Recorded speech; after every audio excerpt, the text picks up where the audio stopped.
Hello viewers, welcome to my channel. আশা করি আপনারা সবাই খুবই ভালো আছেন।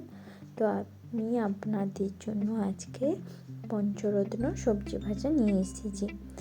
তো তেমনই কিছু না, সব রকম ভেজিটেবল মিক্স করে সেটাকে ভাজা। তবে পঞ্চরত্ন নাম দিলেও এটা কিন্তু 5টা সবজি নেই, 5টার বেশি সবজি আছে।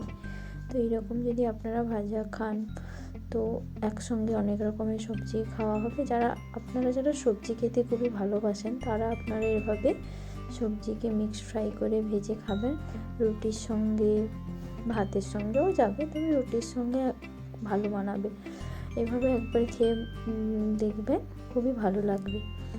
তো কিছু নয়, মিক্স সবজি ভাজার জন্য প্রথমে সবজিগুলোকে কেটে করে ধুয়ে রাখা ছিল। ধোয়ার পরে কড়াইয়ে তেল গরম করে তেলে 5 ফোড়ন, কুচনো পেঁয়াজ, কুচনো কাঁচা লঙ্কা দিয়ে সবজিগুলোকে দিয়ে দিয়েছিলাম। দিয়ে কিছুক্ষণ নাড়াচাড়ার পরে কিছুক্ষণ ঢাকনা দিয়ে দেবো যাতে সবজিগুলো সেদ্ধ হয়ে যায়।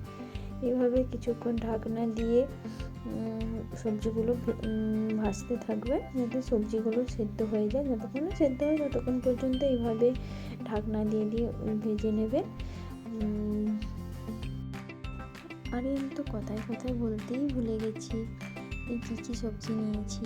তো আমি এখানে গাজর, বিট, ক্যাপসিকাম, ফুলকপি, সিম, আলু এইসব নিয়েছি। তো এই সবজিগুলো আপনারা যদি আপনাদের কাছে ব্রোকলি কোনো সবজি, আরও সবজি থাকে তো আপনারা এভাবে মিশিয়ে সবজি করতে পারেন। হ্যাঁ, মটরশুঁটিও আছে।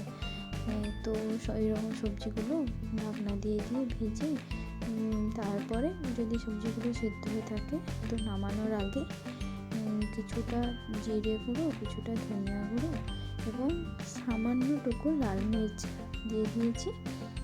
তো দিয়ে দিলে কিছুক্ষণ নাড়াচাড়া করলেই রেডি আমাদের 5 মিশালি সবজি ভাজা বা পঞ্চরত্ন সবজি ভাজা। একবার ট্রাই করবেন এভাবে, খুব ভালো লাগবে। আমার ভিডিওটি যদি ভালো লেগে থাকে তাহলে লাইক, শেয়ার, সাবস্ক্রাইব করবেন। Thank you.